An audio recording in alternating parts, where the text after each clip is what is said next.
اگر کبیرہ گناہوں سے بچتے رہو جن سے تمہیں منع کیا جاتا ہے تو ہم تمہارے دوسرے گناہ بخش دیں گے اور تمہیں عزت کی جگہ داخل کریں گے۔ اس آیت مبارکہ میں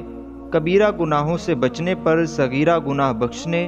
اور عزت کی جگہ داخل کرنے کا وعدہ ذکر کیا گیا ہے۔ کبیرہ گناہوں کی تعداد 7، 10، 17، 40 اور 700 تک بیان کی گئی ہے، لیکن ہم یہاں 40 گناہوں کی ایک فہرست بیان کریں گے جن میں اکثر کبیرہ گناہ ہیں، اور انہیں بیان کرنے کا مقصد یہ ہے کہ ہمیں کم از کم یہ تو علم ہو کہ یہ گناہ ہے اور ہمیں اس سے بچنا ہے۔ 40 گناہوں کی فہرست مندرجہ ذیل ہے۔ اللہ تعالیٰ کا کوئی شریک ٹھہرانا، ریاکاری کرنا، کینہ رکھنا، حسد کرنا، تکبر کرنا، خود پسندی میں مبتلا ہونا، تکبر کی وجہ سے مخلوق کو حقیر جاننا، بدگمانی کرنا، دھوکہ دینا، لالچ کرنا، حرص رکھنا، تنگ دستی کی وجہ سے فقراء کا مذاق اڑانا، تقدیر پر ناراض ہونا، گناہ پر خوش ہونا، گناہ پر اصرار کرنا، نیکی کرنے پر تعریف کا طلبگار ہونا، حیض والی عورت سے صحبت کرنا، جان بوجھ کر نماز چھوڑ دینا، صف کو سیدھا نہ کرنا، نماز میں امام سے سبقت کرنا، زکوٰۃ ادا نہ کرنا، رمضان کا کوئی روزہ چھوڑ دینا، قدرت کے باوجود حج نہ کرنا،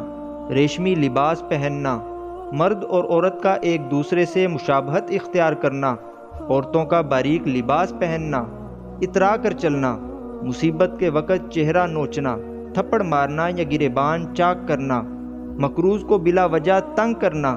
سود لینا اور دینا،